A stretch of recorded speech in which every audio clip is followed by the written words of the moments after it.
Jumpa kembali dengan saya Yuliana, calon guru penggerak angkatan 10 dari SMKN SPP Kabupaten Tasikmalaya. Alhamdulillah pada kesempatan kali ini saya tidak sendiri, tetapi ditemani sama rekan kerja. Beliau adalah Bu Marisa Ali SPD. Beliau adalah guru bahasa Indonesia di sekolah SMKN SPP Tasikmalaya dengan mengajar di kelas 10, 11, dan kelas 12. Baik, tidak lama-lama lagi kita akan sambut. Assalamualaikum Bu Ica. Salam Pak. Apa kabar nih hari ini Bu Ica? Alhamdulillah sehat. Baik Bu Ica, hari ini kita akan mengadakan percakapan yang Bu Ica ya, pra-observasi, di mana nanti sebelum saya mengamati ke kelas harus ada percakapan dulu. Kemudian untuk mengetahui juga percakapan ini sejauh mana persiapan dari Bu Marisa. Adapun tujuan dari supervisi kelas dan percakapan pra-observasi adalah untuk mengetahui juga mengevaluasi jalannya proses pembelajaran yang dilakukan, dan kita akan melakukan percakapan pra-observasi, kemudian observasi, kemudian di akhir akan dilakukan pasca observasi. Nah, di sini Bu Ica ada beberapa pertanyaan yang ingin saya berikan kepada Ibu. Yang pertama adalah seperti apa nih Bu Ica tujuan pembelajaran yang ingin dicapai sama Bu Ica? Silakan. Tujuan pembelajaran yang ingin dicapai yaitu mengevaluasi informasi yang tidak akurat dan bias dalam laporan hasil observasi yang kritis dan reflektif, Pak. Itu yang pertama. Yang kedua, mengevaluasi informasi pada teks laporan menggunakan informasi pada teks eksplanasi sebagai pembandingnya. Yang ketiga, mempresentasikan laporan hasil observasi dengan runtut. Itu mungkin Pak. Baik, tadi adalah tujuan pembelajaran Bu ya. Nah, sekarang bagaimana Ibu area pengembangan apa yang ingin Ibu capai ketika Ibu observasi di dalam kelas? Area pengembangan yang ingin saya capai ada dua. Yang pertama pengetahuan dan keterampilan.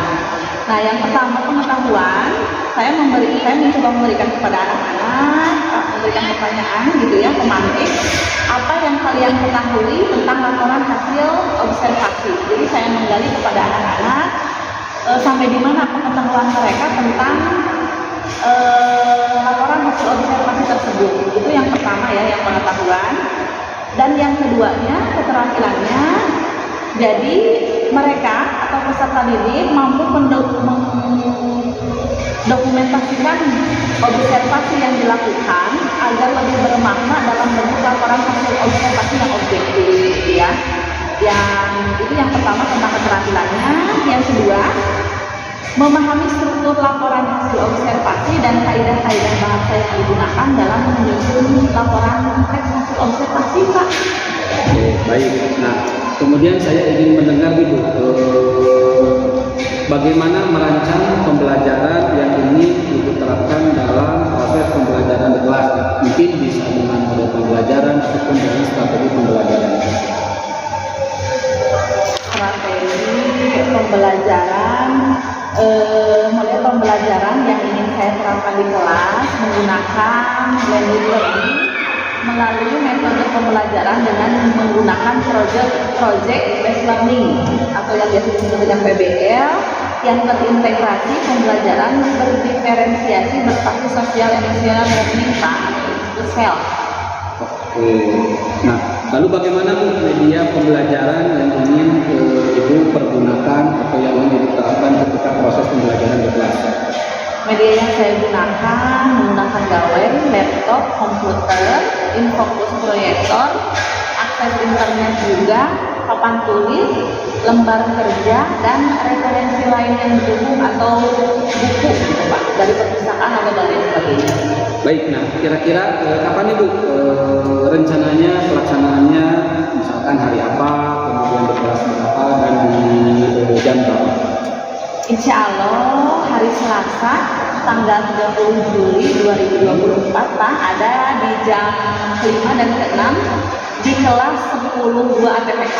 Oke, baik, berarti di hari Selasa Bu ya, kelas 10.2 PPH, dan di jam 5.06 berarti tanggal 30 Juli Bu ya, 30 Juli 2024 saya nanti akan datang ke kelas Ibu. Saya akan melakukan supervisi kelas, saya akan melihat dan mencatat apa saja yang terjadi di dalam kelas selama proses pembelajaran yang Ibu lakukan. Nanti ketika kita sudah melakukan observasi di kelas, nanti kita akan percakapan yang terakhir Bu ya, di pasca observasi, yang nanti akan didampingi juga sama pengajar praktik, dan akan ditutup juga sama pengajar praktik Bu Nur Hayati. Sebelum kita akhiri Bu, apa nih Bu yang Ibu dapatkan dari hasil percakapan pra observasi kali ini? Saya mendapatkan gambaran tentang strategi apa gitu ya, atau model apa ketika saya melakukan pembelajaran di kelas. Itu yang pertama. Yang keduanya, saya lebih percaya diri tentunya ketika masuk ke kelas karena ada persiapan terlebih dahulu gitu, sehingga dalam kegiatan belajar mengajar bisa memberikan yang terbaik kepada peserta didik. Jadi seperti itu Pak. Baik Bu, terima kasih Bu telah melakukan percakapan observasi kali ini. Sampai bertemu Bu ya di kegiatan observasi yang akan kita laksanakan pada hari Selasa 30 Juli 2024 kelas 10.2 PPH di jam 5 sampai ke 6. Baiklah, demikian percakapan pra observasi yang telah saya lakukan bersama rekan kerja saya Bu Marisa Nuri SPD. Sampai ketemu nanti di kegiatan observasi dan pasca observasi. Terima kasih Bu Uca. Wassalamualaikum warahmatullahi wabarakatuh. Waalaikumsalam warahmatullahi wabarakatuh.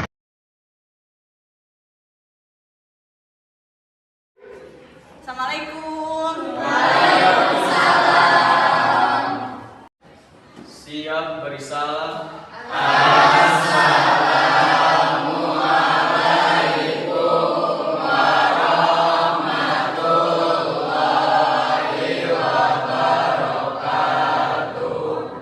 Ya anak-anak. Gimana kabar kalian hari ini?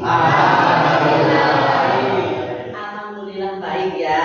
Alhamdulillah kita bertemu lagi dengan mata pelajaran bahasa Indonesia dengan materi yaitu adalah teks laporan hasil observasi. Siapa yang sudah hadir hari ini? Semuanya hadir Bu. Semuanya hadir, alhamdulillah pada sehat-sehat semuanya ya.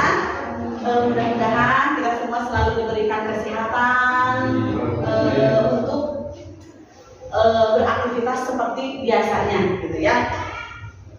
Selanjutnya tentang teks laporan hasil observasi hari ini ya, motivasi bagaimana laporan teks hasil observasi.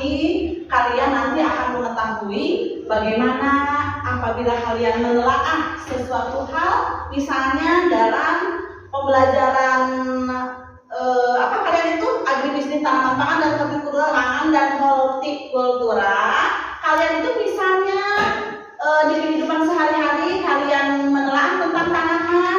Nah, nanti harus bisa dibuatkan sampai dengan bagaimana teks laporan hasil observasi tersebut. Nah, observasi yang kalian lihat itu apa? Tanaman itu ada apa saja, gitu ya? Bunganya seperti apa? Hamanya apa saja? Nah, itu nanti dibuatkan ke dalam teks laporan hasil observasi seperti itu.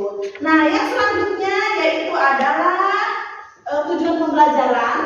Tujuan pembelajaran kali ini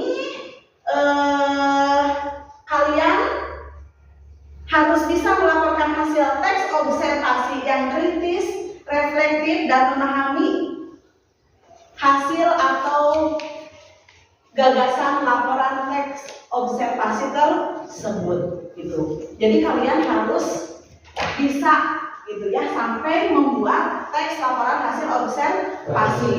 Nah, nanti sebelum memasuki ke bagaimana cara membuat laporan teks hasil observasi, nanti ada tahapan-tahapan gitu ya tentang menginterpretasi teks laporan hasil observasi secara kritis. Nah, bagaimana itu semua gitu ya? Nah, nanti kita akan belajar bersama, nanti kita akan buat kelompok ya. Ya, hari ini kita akan belajar dengan model pembelajaran PBL. Ada yang tahu? Ya. PBL? Tidak ada. Atau pernah mendengar SMP ada tidak? Pembelajaran menggunakan PBL. Nah, di materi sekarang teks laporan hasil observasi kita akan menggunakan model pembelajaran PBL ya, model pembelajaran strategi blended learning dengan model pembelajaran PBL yang integrasi dengan berdiferensiasi berbasis sosial emotional learning. Apa itu ya Bu? Apa itu? Ada yang tahu nggak? Seperti apa PBL itu?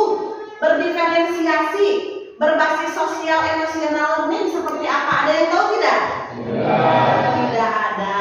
Nah, di sini Ibu akan gambarkan, akan jelaskan apa itu PBL. Sebelum kita masuk ke materi, apa tadi materinya? Materinya apa? Kalau PBL itu adalah model pembelajaran. Materi yang akan kita bahas hari ini apa? Laporan teks hasil observasi menggunakan model pembelajaran PBL. Nah, Ibu akan memberikan gambaran bagaimana PBL, di antaranya yang pertama ya, dalam model pembelajaran PBL berdiferensiasi berbasis sosial emotional learning itu yaitu mengorientasi siswa pada masalah itu ya. Yang kedua, mengorientasi siswa untuk meneliti ya. Yang ketiga, membantu investigasi mandiri dan kelompok. Keempat, mengembangkan dan menjanjikan hasil karya. Dan yang terakhir, menganalisis dan mengevaluasi proses pemecahan masalah. Nah, itu diantaranya model pembelajaran dengan menggunakan project based learning ya.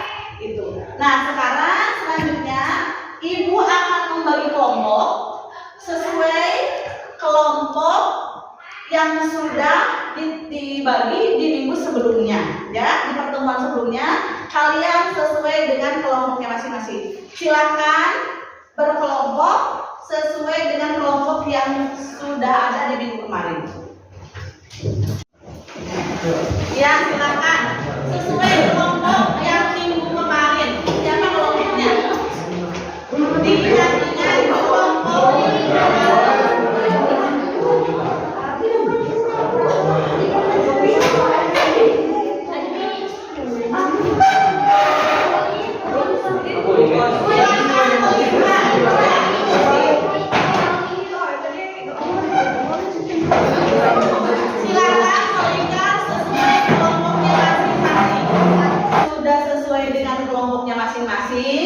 Nah, sekarang Ibu akan membagikan LKPD-nya per kelompok, satu kelompok satu ya.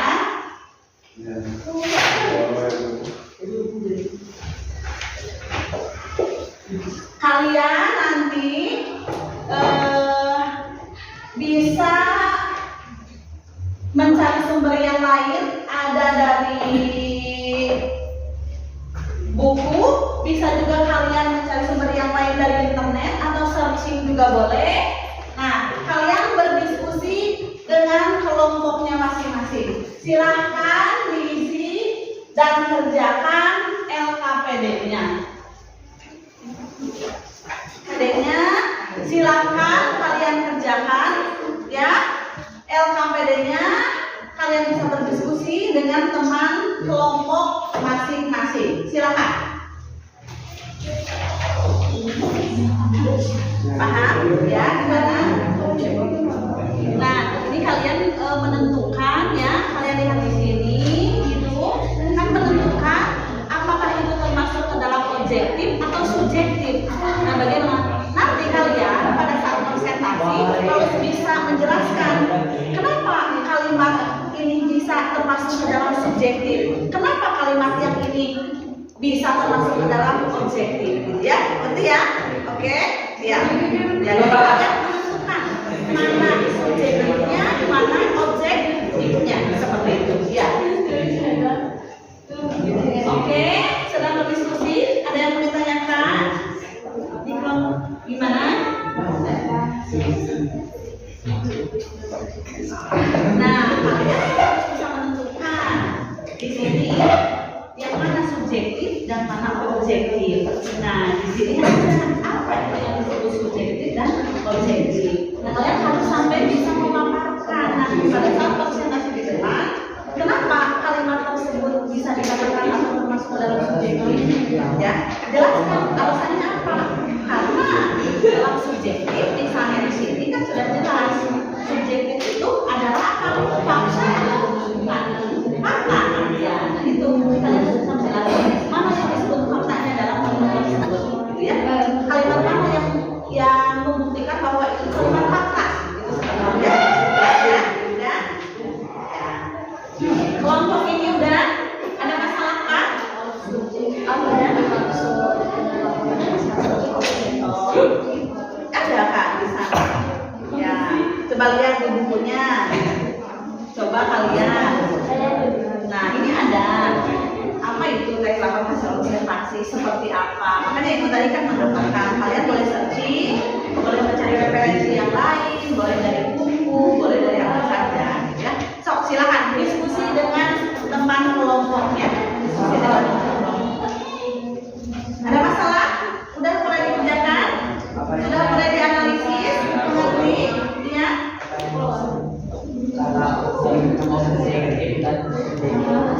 Coba lihat buku paket ini ada tidak? Ya, di buku paket adakah subjektif dan objektif? Subjektif itu apa? Objektif itu apa? Dan kenapa dalam teks hasil observasi itu harus objektif? Kenapa? Nah, kenapa coba? Kamu harus jelas dan fakta. Dalam teks laporan hasil observasi itu harus sesuai dengan fakta dan jelas. Nah, itu yang disebut objektif. Ngerti ya? Silakan dilanjutkan ya. KPD-nya dikerjakan ya.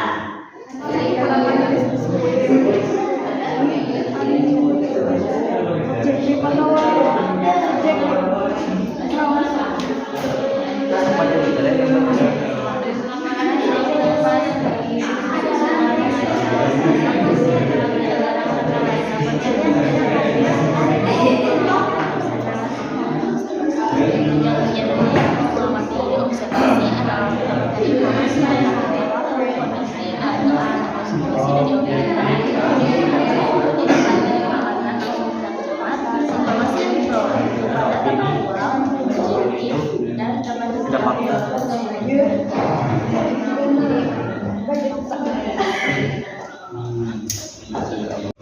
baik anak-anak, sudah selesai? Sudah selesai semua ya. Nah, sekarang siapa yang akan mempresentasikan ke depan? Boleh, kelompok mana? Saya Bu. Kelompok 1, oke, silakan ke depan. Ayo. Yang lainnya coba pahami ya. Bandingkan hasil kerja. Warahmatullahi wabarakatuh. Waalaikumsalam warahmatullahi wabarakatuh. Perkenalkan, saya dari kelompok 1 akan mempresentasikan hasil diskusi yang tadi. Ini teman saya yang pertama Hermi, dan ini Nabil, dan sebelah kirinya lagi Hilmi, dan sebelah kirinya lagi Angga. Dan di sini akan yang tadi hasil diskusi menentukan objektif dan subjektif. Soal yang pertama, kue kering merupakan salah satu kudapan jenis biskuit. Dari kalimat tersebut yaitu termasuk kata objektif. Kenapa objektif? Karena memang kue kering merupakan kudapan jenis biskuit. Yang kedua, salah satu bahan utama yang digunakan dalam pembuatan kue kering adalah tepung. Itu kalimat tersebut termasuk objektif karena bahan utama yang digunakan kue kering yaitu tepung, tidak ada yang lain. Bahan utama yang lain digunakan. Nomor 3, berdasarkan cara pembuatannya, cookies terdiri atas beberapa macam cookies cookies terdapat beberapa macam. Kalimat tersebut termasuk objektif karena memang benar pembuatan cookies ada 8 macam. Salah satunya yaitu roll cookies, roll cookies. Ya. Yang keempat, kue puding disukai oleh sebagian anak-anak, dan tidak terlalu disukai seserian. Ya, oke. Gak apa-apa, biar teman dia nanti akan mempresentasikan ke depan. Oke, lanjutkan. Kue puding disukai oleh sebagian anak-anak dan tidak terlalu disukai oleh orang tua. Dan dari kalimat tersebut termasuk kalimat subjektif karena orang tua juga ada yang suka dan tidak suka. Yang kelima, refrigerator cookies dibuat dengan cara digulung lalu dibungkus dengan menggunakan plastik atau kertas roti. Kalimat tersebut termasuk kalimat objektif karena benar. Yang keenam, rasa sandwich cookies lebih enak daripada rolled cookies. Kalimat tersebut subjektif karena semua orang memiliki selera yang berbeda. Sekian dari kelompok 1. Terima kasih atas perhatiannya. Wassalamualaikum warahmatullahi wabarakatuh. Waalaikumsalam warahmatullahi wabarakatuh. Terima kasih untuk kelompok 1 telah mempresentasikan hasil diskusinya. Selanjutnya, siapa yang akan mempresentasikan untuk selanjutnya? Kelompok 2 boleh silakan ke depan.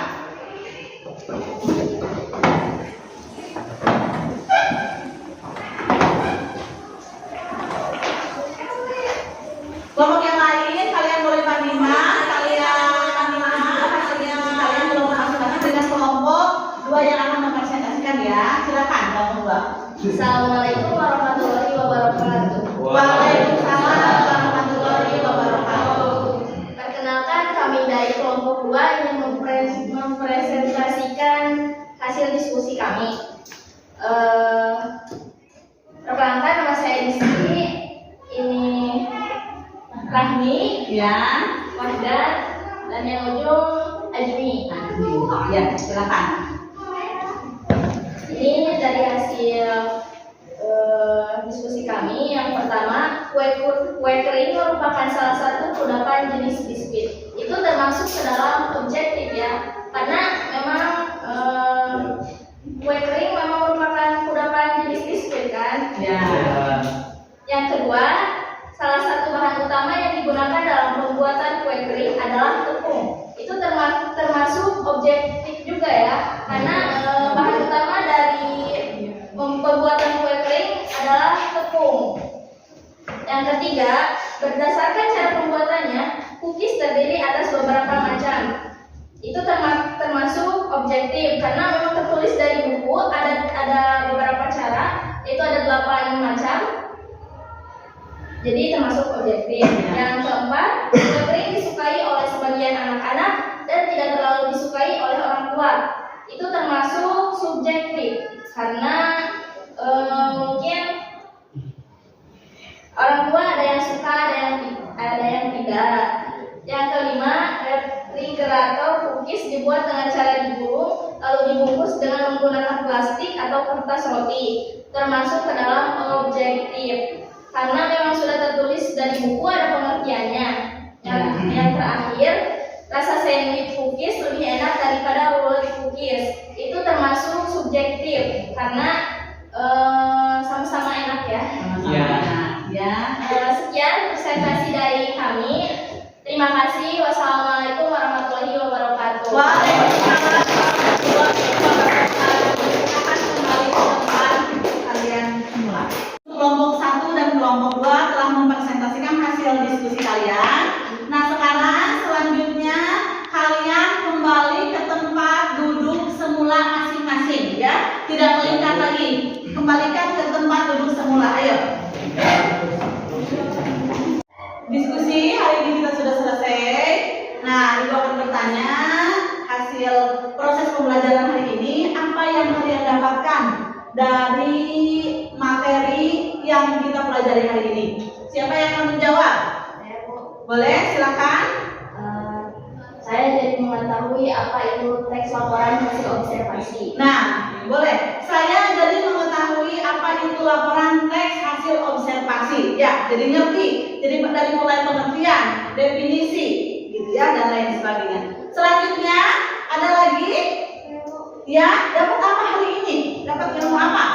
Saya jadi mengetahui apa itu objektif dan subjektif. Jadi saya jadi mengetahui apa itu subjektif dan objektif. Yang tadinya tidak tahu menjadi tahu. Yang selanjutnya, Saya Bu, ya boleh. bisa membedakan apa itu subjektif dan objektif. Bisa membedakan subjektif dan objektif. Nah, dari materi hari ini yaitu teks laporan hasil observasi, kalian bisa mengetahui apa itu pengertian dari teks laporan hasil observasi. Kalian bisa mengetahui juga apa itu subjektif dan objektif, dan kalian juga bisa membedakan antara subjektif dan objektif, gitu ya. Nah, untuk tugas selanjutnya kalian boleh buka di halaman 6. Kalian silakan kerjakan.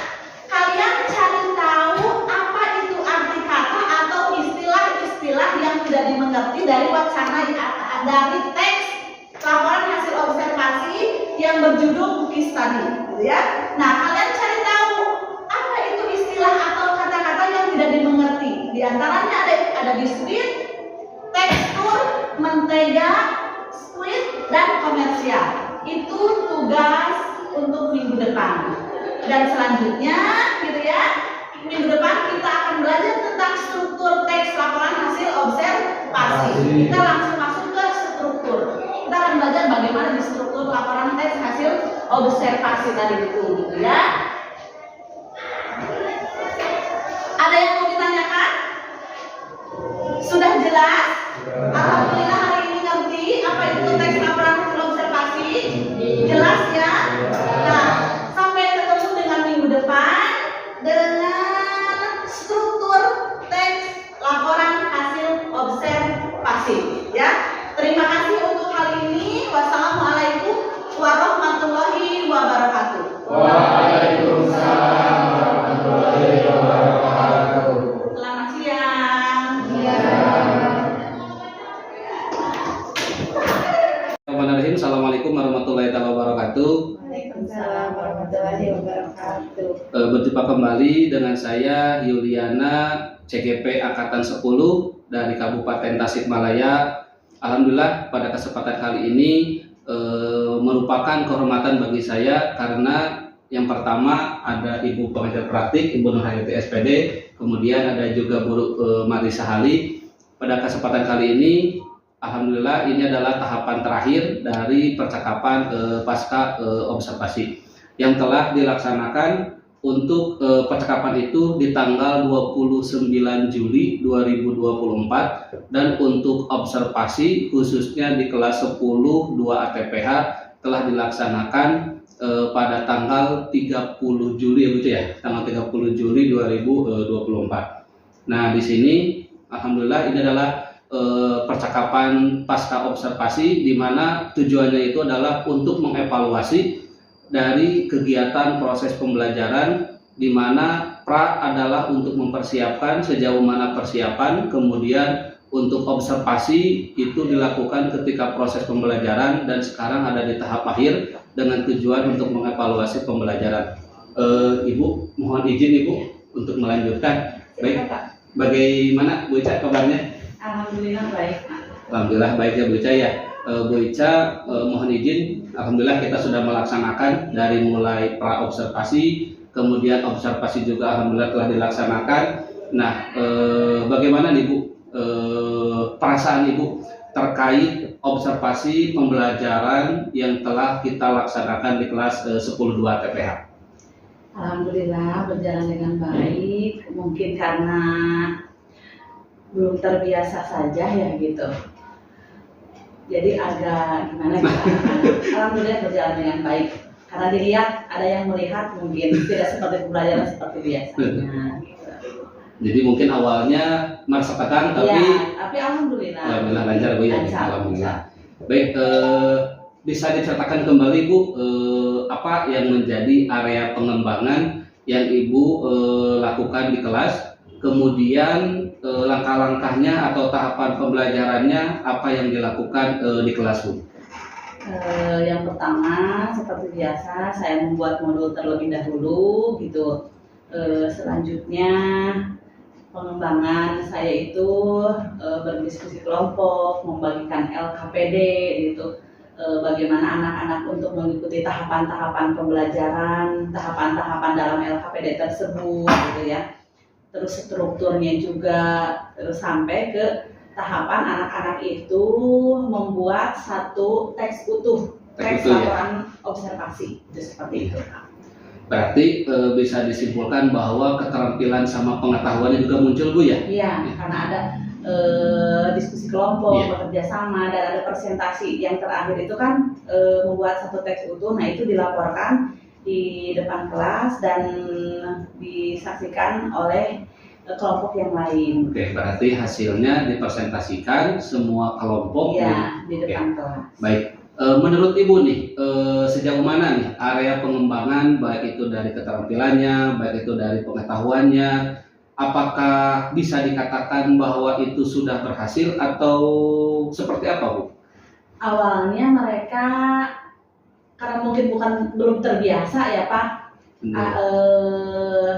agak gimana mungkin karena waktu itu saya kelompokkan dengan beberapa kelompok, ada kelompok visual, auditorik dan kinestetik. Nah mereka awalnya karena aneh kenapa mungkin gitu kan, biasanya kan berkelompok sama gitu ya, satu kelompok ini kan berbeda-beda, kenapa satu yang pakai gambar, yang satunya video, suara gitu. Nah tetapi seiring berjalannya waktu alhamdulillah mereka bisa paham, bisa berjalan dengan baik juga proses pembelajarannya. Oh berarti sudah luar biasa Bu ya, Ibu sudah menerapkan kelompok, berarti ada yang bergaya belajar visual berarti ya. Kemudian bergaya belajar auditori, kemudian ada juga belajar yang kinestetik ya. Berarti itu sudah menyangkut ke dalam pembelajaran berdiferensiasi Bu ya, sungguh luar biasa Bu. Kemudian Bu, menurut Ibu apakah dari kegiatan proses pembelajaran mungkin menemukan Bu ya adanya kekurangan atau misalkan hambatan apa yang terjadi ketika proses pembelajaran berlangsung gitu Bu? Setiap pembelajaran pasti ada ya Pak, apalagi ini istilahnya di apa tuh pakai tes yang tadi ketiga tadi itu anak-anak kenapa saya biasanya yang kelompok sama ini kok saya sekarang seperti ini gitu, ada perbedaan gitu dari anak-anak, tetapi seiring berjalannya waktu dengan pengelompokan dengan sesuai gaya belajar masing-masing mereka justru lebih nyaman Pak gitu, gitu seperti itu. Berarti bisa dikatakan bahwa mereka itu kelompoknya sesuai dengan bakat dan minatnya peserta mungkin ya. Karena memang sudah Ibu dilakukan di awal dengan melakukan tes diagnostik yang non kognitif mungkin Bu ya. Sehingga Ibu bisa memberikan pembelajaran yang bermakna bagi peserta didik seperti itu Bu ya. Oke, bagus luar biasa Bu. Nah, mungkin Bu rencana kedepannya dari tadi hambatannya dari pengelompokan mungkin mereka merasa canggung mungkin Bu ya. Nah kemudian rencana apa nih Bu kedepannya, apa yang akan Ibu lakukan untuk pembelajaran berikutnya gitu Bu? Mereka akan dibiasakan saja dengan kelompok tersebut gitu, mereka akan satu sama lain bertukar pikiran dengan kelompoknya yang sesuai dengan gaya belajar tersebut. Yang tadinya memang karena terbiasa, mungkin karena tidak satu kelompok dengan itu jadi tidak terbiasa, tetapi akan dibiasakan dengan kelompok itu gitu, dengan gaya belajar yang sama tersebut gitu, seperti itu. Berarti penerapan kedepannya melakukan pembiasaan sesuai dengan gaya belajar anak didik. Kemudian dibiasakan juga dengan proses pembelajaran, misalkan gaya belajar visual seperti apa, auditor seperti apa, seperti apa, Bu seperti itu Bu ya. Oke, bagus Bu. Yang terakhir mungkin Bu, nah kira-kira ketika rencana ke depan sudah ada, kemudian kira-kira kapan Ibu akan melakukan perbaikan proses pembelajaran untuk kedepannya? apakah memang misalkan ketika pembelajaran ajaran baru atau misalkan dengan norma baru atau bagaimana? Insya Allah mungkin saya akan melaksanakan perbaikan tersebut di bab selanjutnya. Ini alhamdulillah yang bab terakhir materi sampai membuat teks itu dari awal struktur sampai membuat teks itu kemarin yang terakhir. Nah, perbaikannya mungkin akan di bab selanjutnya gitu, tapi masih membiasakan gitu. Anak masih kaget, akan membiasakan menggunakan tes ketiga tadi itu, gaya belajar yang ketiga itu. Berarti dengan kata lain Ibu akan menerapkan mungkin di materi bab 2 mungkin Bu ya? Di bab 2 karena di bab 1 udah selesai, nanti di bab 2 akan Ibu kembangkan lagi mungkin seperti itu Bu ya? Iya. Baik, terima kasih. Itu adalah percakapan pasca observasi. Sebelum saya tutup, ada umpan balik kepada Ibu Nur Hayati sebagai PP, dipersilakan. Baik, terima kasih Pak Yuli dan Ibu, mohon izin untuk memberikan umpan balik. Alhamdulillah Pak Yuli selamat ya. Sangat semangat sekali dan selamat telah menyelesaikan kegiatan pasca observasi ini dan berjalan dengan lancar sesuai dengan alur yang coaching seperti biasa. Tadi ketika percakapan Pak Yuli sudah terlihat percakapan dua arah, walaupun di sini ada 3 orang, tetapi untuk coaching Pak Yuli tetap 2 arah. Alhamdulillah terlihat dengan Pak Yuli bisa mengulangi kembali jawaban-jawaban Ibu dan membawa Ibu untuk lebih mengembangkan jawaban-jawaban Ibu sehingga pertanyaan dan solusi yang Ibu ungkapkan itu murni dari Ibu sendiri. Selanjutnya dengan pertanyaan-pertanyaan pemantik dari Pak Yuli juga sudah dilakukan tadi sehingga Ibu bisa menjawab dan tadi bisa lebih mengembangkan lagi. Untuk selanjutnya mungkin karena tadi Pak Yuli menggunakan laptop ya, jadi Pak Yuli terlihat juga mencatat apa yang telah disampaikan oleh Ibu. Namun di awal tadi Pak Yuli data observasi dari Ibu seharusnya disampaikan dulu. Jadi sesuai misalkan jadi diklarifikasi. Jadi Pak Yuli mengklarifikasi hasil dari data observasi yang telah Pak Yuli lakukan dan selanjutnya dilanjutkan lagi oleh Ibu seperti itu. Mungkin itu Pak umpan baliknya. Alhamdulillah berjalan dengan lancar, sudah sesuai, sudah terarah, fokus dan sudah mendengarkan dengan aktif, dengan kelihatan aktivitas Bapak dan Ibu, tektokannya bagus seperti itu. Terima kasih itu Pak. Assalamualaikum warahmatullahi wabarakatuh. Waalaikumsalam warahmatullahi wabarakatuh. Sekali lagi terima kasih Bu atas umpan baliknya. Ini menjadi proses pembelajaran bagi saya ketika ke depan melakukan coaching lagi Bu. Dan terima kasih juga kepada Bu Ica yang telah bersedia meluangkan waktunya di sela-sela kesibukan untuk menjadi yang diobserver. Baik, terima kasih. Itu adalah tahapan dari yang ketiga adalah tahapan pasca observasi. Sampai ketemu lagi di kegiatan yang lainnya. Terima kasih. Wassalamualaikum warahmatullahi wabarakatuh. Waalaikumsalam warahmatullahi wabarakatuh.